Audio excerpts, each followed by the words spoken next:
Siguiendo con el capítulo 7, entramos al 7.6, evaluación de la incertidumbre de medición. 7.6.1. Los laboratorios deben identificar las contribuciones a la incertidumbre de medición.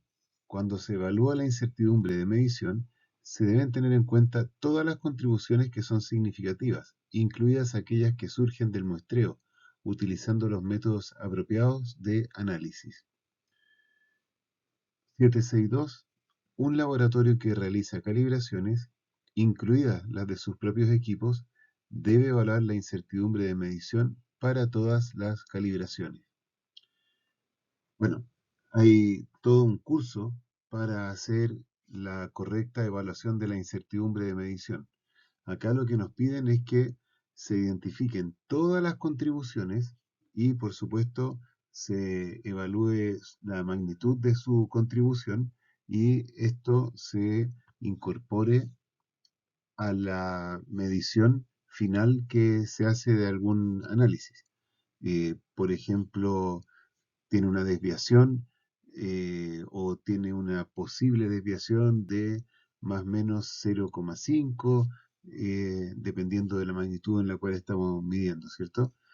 Pero tenemos que tener identificadas todas las posibles fuentes de incertidumbre evaluadas y, tal como vimos en el punto anterior, cuando hay cambios en alguno de los elementos que componen este análisis, debemos volver a hacer esta evaluación de incertidumbre. Un laboratorio que realiza ensayos debe evaluar la incertidumbre de medición. Cuando el método de ensayo no permite una evaluación rigurosa de la incertidumbre de medición, se debe realizar una estimación basada en la comprensión de los principios teóricos o la experiencia práctica de la realización del método. A veces no tenemos el dato concreto que está asociado a uno de los elementos que componen esta incertidumbre, pero sí podemos tener una estimación de ese valor, que nos lleva finalmente a tener una evaluación de la incertidumbre asociada a este ensayo. 7.7. Aseguramiento de la validez de los resultados. Bueno, acá ya estamos en un punto muy importante del capítulo, en el cual ustedes, como personas encargadas del laboratorio o como laboratorio, tienen que asegurar que los resultados de sus ensayos son válidos. Para esto deben realizar varias acciones que permitan ir eliminando posibles fallas, posibles desviaciones y que vayan encauzando todos los resultados a que sean válidos. Entonces, ¿qué nos pide que hagamos? Dice, el laboratorio debe contar con un procedimiento para hacer el seguimiento de la validez de los resultados.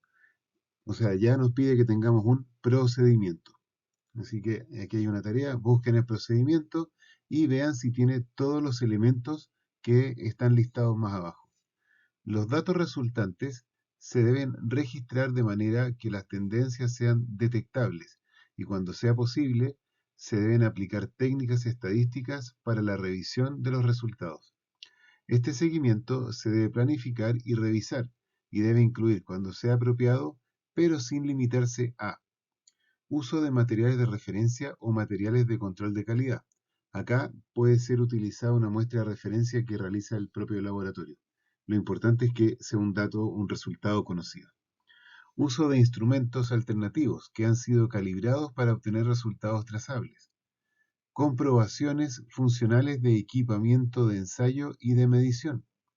Uso de patrones de verificación o patrones de trabajo con gráficos de control cuando sea aplicable. Comprobaciones intermedias en los equipos de medición. O sea, aquí ya tenemos 5 elementos que tenemos que ir haciendo cada cierto tiempo. Eso tiene que estar establecido también en este procedimiento para asegurar la validez de los resultados. En la lámina siguiente tenemos 6 elementos más que debemos considerar. Siguiendo con los elementos para asegurar la validez de los resultados, tenemos el F, repetición del ensayo o calibración utilizando los mismos métodos o métodos diferentes. Aquí lo que se usa habitualmente son los duplicados. Reensayo o recalibración de los ítems conservados. Eh, Puede hacerse una repetición de un ensayo. Acá hay un ejemplo que se puede hacer un tiempo después. De tal forma debería dar el mismo resultado. Correlación de resultados para diferentes características de un ítem.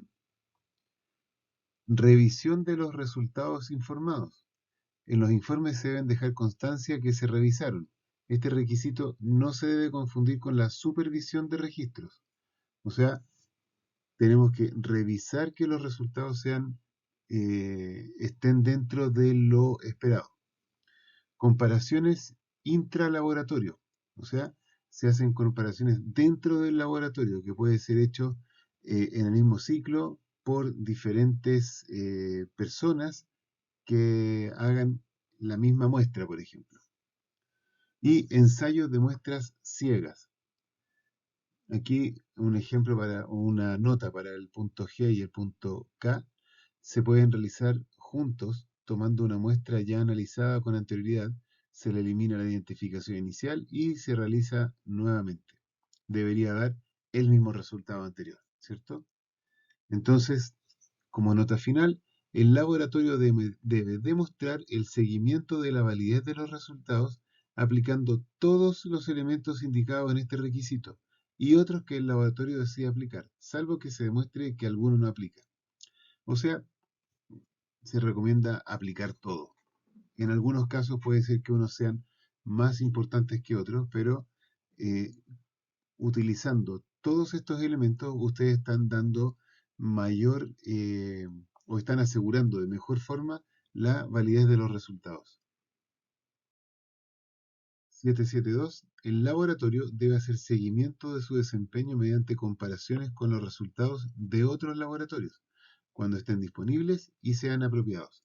Este seguimiento se debe planificar y revisar y debe incluir, pero no limitarse a una o ambas de las siguientes: participación en ensayos de aptitud y participación en comparaciones interlaboratorios diferentes de ensayos de aptitud. Estos tienen que hacerse de acuerdo con la norma 17.043. Esta norma contiene información adicional sobre los ensayos de aptitud y los proveedores de ensayos de aptitud.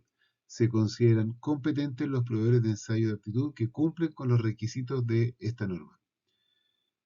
Y con este requisito también se debe dar cumplimiento a la directriz DAD01, siempre que se consideren en el tiempo distintos ensayos y distinto personal.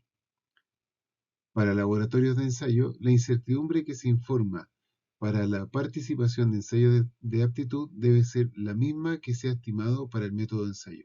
O sea, en el ensayo de aptitud ustedes están enviando una muestra que perdón, en el laboratorio que hace el ensayo de aptitud les manda a ustedes una muestra y ustedes tienen que analizarla y enviar los resultados. Esto lo hacen varios laboratorios y finalmente dan un resultado y ustedes ven cómo están en esa comparación.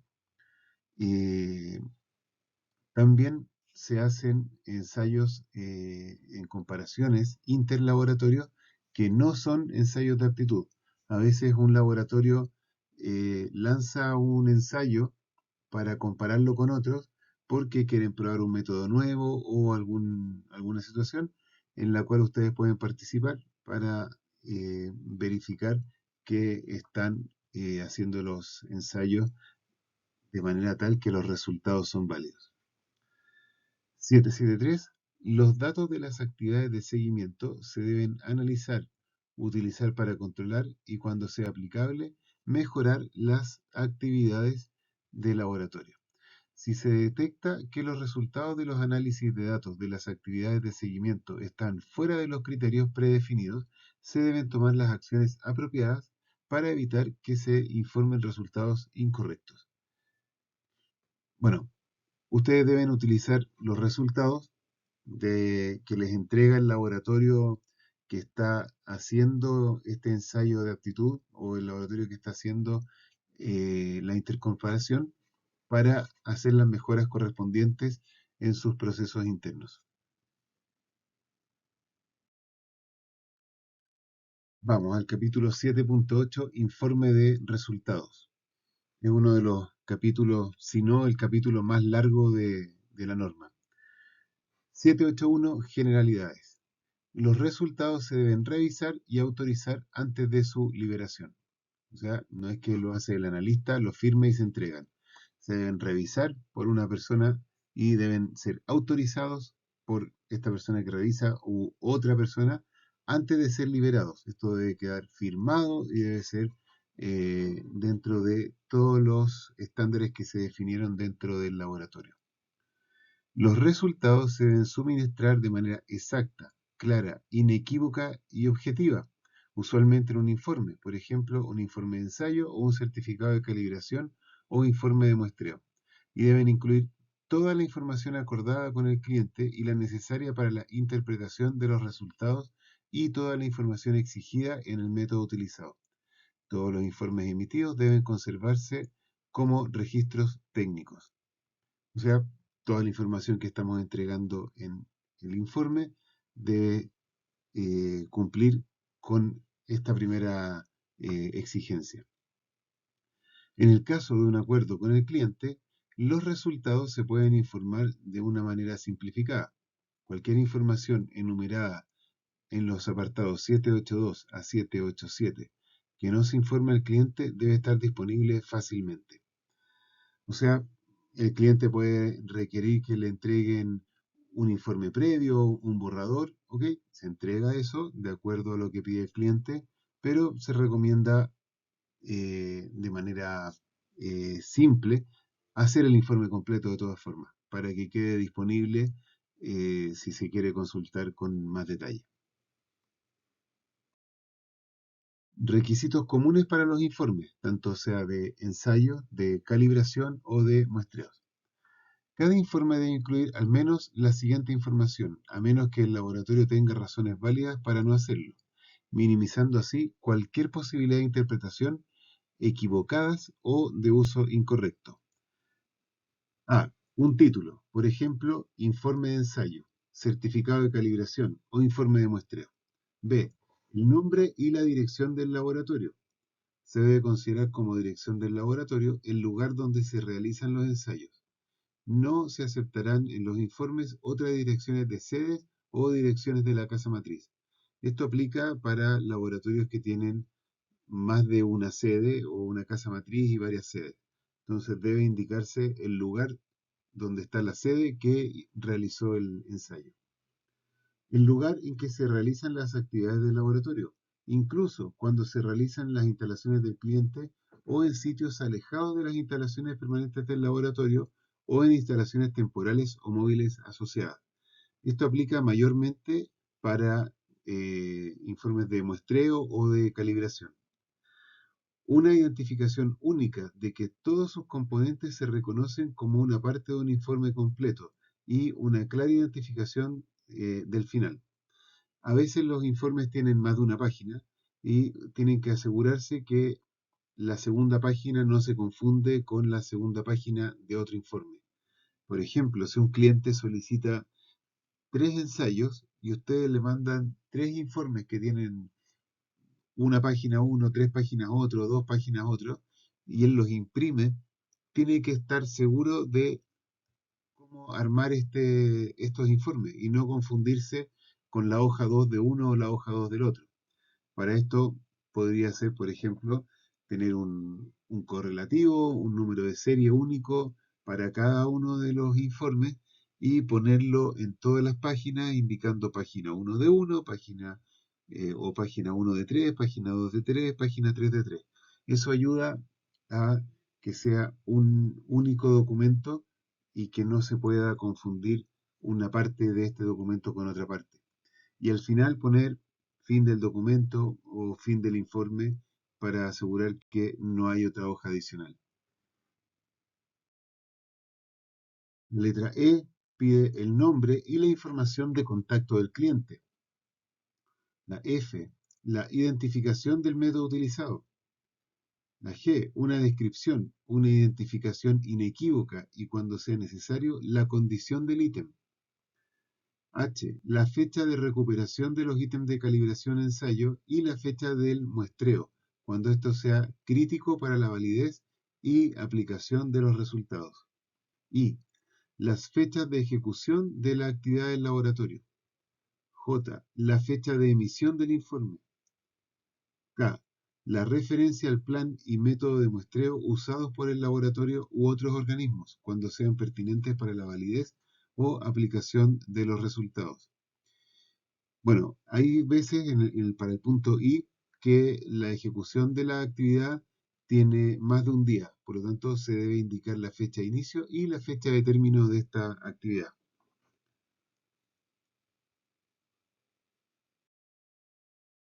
L. Una declaración acerca de que los resultados se relacionan solamente con los ítems sometidos a ensayo, calibración o muestreo. M. Los resultados con las unidades de medición, cuando sea apropiado. N. Las adiciones, desviaciones o exclusiones del método. O. La identificación de las personas que autorizan el informe. Se deben incluir nombre, cargo y firma de las personas. En caso que el laboratorio cuente con firmas electrónicas, estas deben ser firmas electrónicas avanzadas. Quienes firman los informes deben ser parte del laboratorio, estar físicamente y permanentemente en la sede acreditada. No puede ser que haya una persona que vaya a firmar y nada más, o que esté firmando desde su casa. Tiene que estar en el laboratorio porque está dando fe de que los ensayos se hicieron correctamente. P. Una identificación clara cuando los resultados provengan de proveedores externos. Se debe considerar como servicios suministrados externamente sedes distintas que realicen ensayos o muestreos dentro de la misma organización. Se debe cumplir lo indicado en la nota. ¿Y qué dice la nota?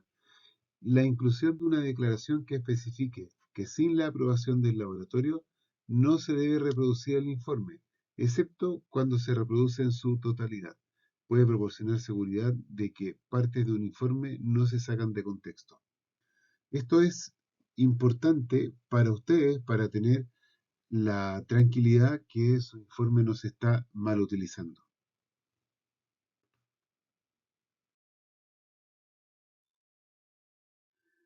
7822. El laboratorio debe ser responsable de toda la información suministrada en el informe, excepto cuando la información la suministre el cliente. Los datos suministrados por el cliente deben ser claramente identificados. Además, en el informe se debe incluir un descargo de responsabilidad cuando la información sea proporcionada por el cliente y pueda afectar a la validez de los resultados. Cuando el laboratorio no ha sido responsable de la etapa de muestreo, por ejemplo, la muestra ha sido suministrada por el cliente, en el informe se debe indicar que los resultados se aplican a la muestra como se recibió. Esto es importante también, porque si ustedes no hacen el muestreo, entonces tienen que declararlo para que no se preste para confusiones. Porque si la tierra que le llevó el cliente, por ejemplo, da un resultado que es raro para ese lugar, bueno, queda estipulado que la muestra la llevó el cliente. A diferencia que si ustedes hacen el muestreo, ustedes están dando fe que la tierra se tomó del lugar que se está declarando.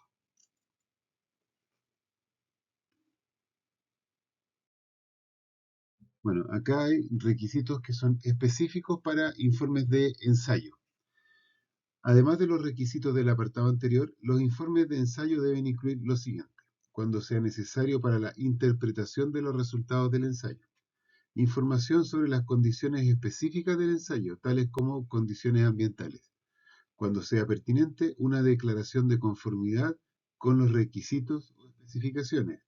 Recordemos que esto es lo que dice la norma, pero el INN como acreditador ha indicado que los laboratorios de ensayo no pueden realizar declaraciones de conformidad. Cuando sea aplicable, la incertidumbre de medición presentada en la misma unidad que el mensurando o en un término relativo al mensurando, por ejemplo, porcentaje.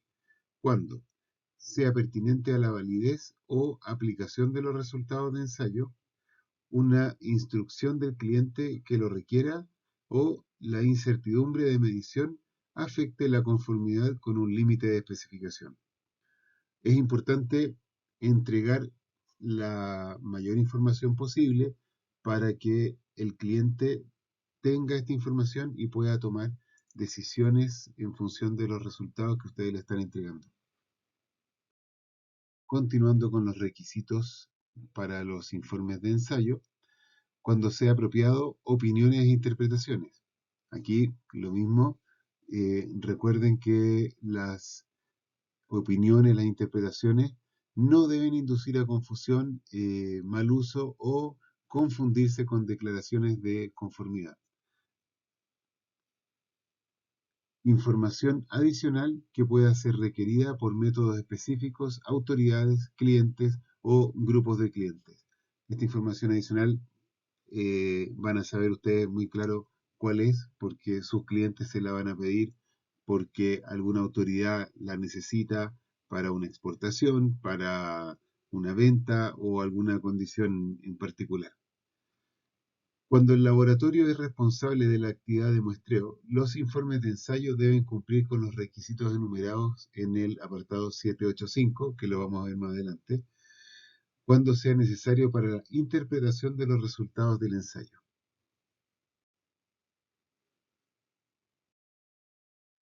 784. Requisitos específicos para los certificados de calibración. Además de los requisitos del apartado 782, los certificados de calibración deben incluir lo siguiente: la incertidumbre de medición del resultado de medición presentado en la misma unidad que la de la unidad del mensurando o en un término relativo a dicha unidad, por ejemplo, porcentaje. Las condiciones, por ejemplo, ambientales en las que se hicieron las calibraciones que influyen en los resultados de medición. Una declaración que identifique cómo las mediciones son trazables metrológicamente. Para eso los invito a revisar el anexo A. Los resultados antes y después de cualquier ajuste o reparación, si están disponibles. Cuando sea pertinente, una declaración de conformidad con los requisitos o especificaciones. F. Cuando sea apropiado, opiniones e interpretaciones. Acá, un punto importante para el tema de calibración, no sirve los documentos que entregan los fabricantes, porque son autodeclaraciones o certificados de producto. No es un certificado de calibración.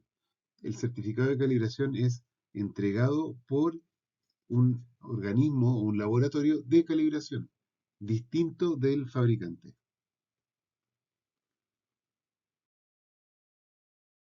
Cuando el laboratorio es responsable de la actividad de muestreo, los certificados de calibración deben cumplir con los requisitos enumerados en el apartado 785, cuando sea necesario para la interpretación de los resultados de calibración.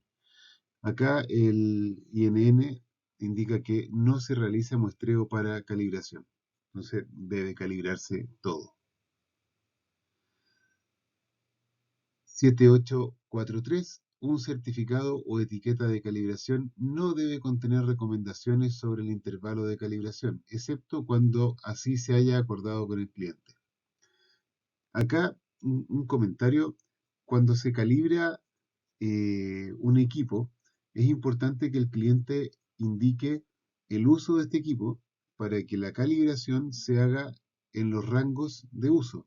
Por ejemplo, una balanza que pesa de 0 a 100 gramos, el cliente la usa mayormente entre 0 y 30 gramos.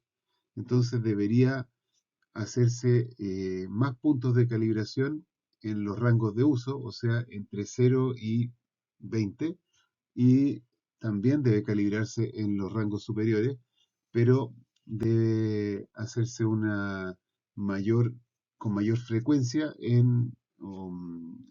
está bien, con mayor frecuencia en los rangos de mayor uso. Lo mismo con un termómetro, lo mismo con otros equipos que tienen un uso en la parte de más arriba, del medio o de abajo de su rango de medición.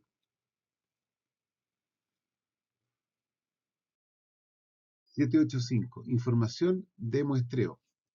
Cuando el laboratorio es responsable de la actividad de muestreo, además de los requisitos enumerados en el 782, los informes deben incluir lo siguiente, cuando sea necesario para la interpretación de los resultados. La fecha de muestreo, la identificación única del ítem o material sometido a muestreo, incluido el nombre del fabricante, el modelo o tipo de designación y los números de serie según sea apropiado. La ubicación del muestreo, incluido cualquier diagrama, croquis o fotografía. Deben indicar la dirección del lugar donde se realiza el muestreo y las coordenadas geográficas cuando se requiera. Una referencia al plan y método de muestreo. Los detalles de cualquier condición ambiental durante el muestreo que afecte a la interpretación de los resultados. La información requerida para evaluar la incertidumbre de medición para ensayos o calibraciones subsiguientes.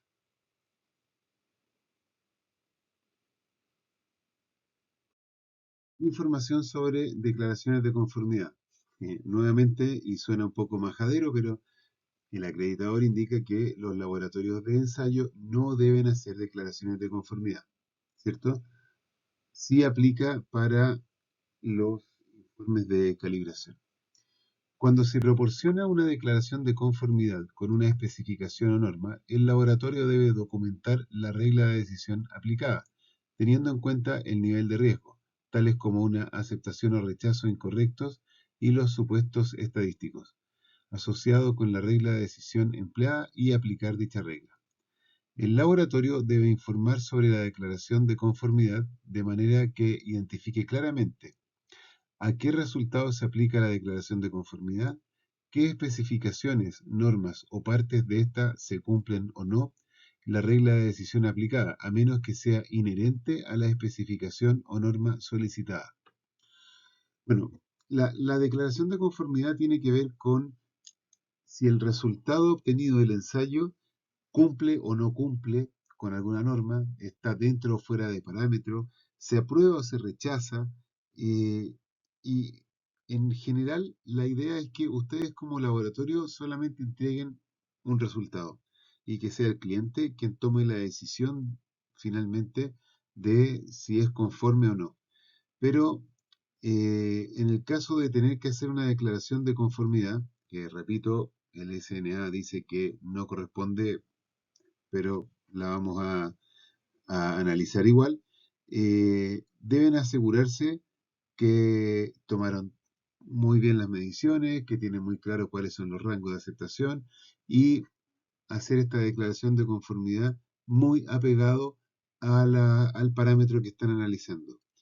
Todo esto apunta a una protección para ustedes, porque si dan un falso positivo o un falso negativo, podrían meterse en un problema de algún tipo de demanda. Entonces, la idea en general, y los invito a no hacer declaraciones de conformidad. Información sobre opiniones e interpretaciones. Cuando se expresan opiniones e interpretaciones, el laboratorio debe asegurarse que solo el personal autorizado para expresar opiniones e interpretaciones libere estas declaraciones. El laboratorio debe documentar la base sobre la cual se han emitido opiniones e interpretaciones. Las opiniones e interpretaciones expresadas en los informes se deben basar en los resultados obtenidos del ítem ensayado o calibrado y se deben identificar claramente como tales. Cuando las opiniones e interpretaciones se comunican directamente mediante diálogo con el cliente, se deben conservar los registros de tales diálogos. Importante no confundir, que no se confundan las opiniones o interpretaciones con declaraciones de conformidad y también que estas opiniones o declaraciones no se vayan a utilizar de mala forma para o que generen alguna confusión, ¿ya? Eh, si ustedes dan opiniones por teléfono, por ejemplo, deberían luego mandarle un correo al cliente y decirle, de acuerdo a lo conversado telefónicamente, eh, estas son las opiniones. Mandar quizás una carta que vaya firmada por la persona autorizada, de tal forma que después no digan, no, el laboratorio a mí me dijo esto, esto y esto, y ustedes no tienen ningún respaldo de eso para validar o refutar. Es importante que queden por escrito los respaldos a estas comunicaciones.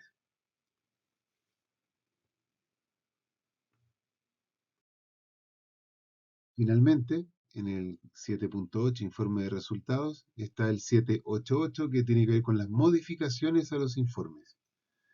Cuando se necesite cambiar, corregir o emitir nuevamente un informe que ya fue emitido, cualquier cambio en la información debe estar identificado claramente y cuando sea apropiado se debe incluir en el informe la razón del cambio. Aquí, más que cuando sea apropiado, se debe incluir la razón del cambio.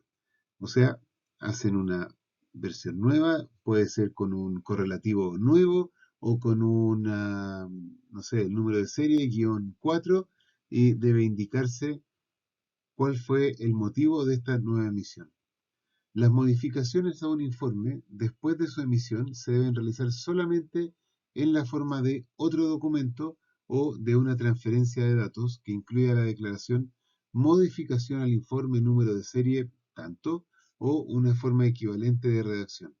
Y estas modificaciones deben cumplir todos los requisitos de este documento. Es decir, se debe emitir un documento nuevo que indique que modifica al documento anterior, claramente identificado, y debe tener un número de serie que lo identifique de forma inequívoca para que quede claro que el anterior ya no corre y que este sí es el válido. Cuando sea necesario emitir un nuevo informe completo, se debe identificar de forma única y debe contener una referencia al original al que reemplaza. Bueno, lo que les acabo de explicar. O sea, básicamente, modificaciones a los informes, se debe hacer nuevamente el informe con la corrección correspondiente, indicando la corrección, poniendo un número correlativo nuevo, que puede ser, como decía, guión A, guión B o guión 1, guión 2, eh, y hacer referencia al documento con su número de serie anterior.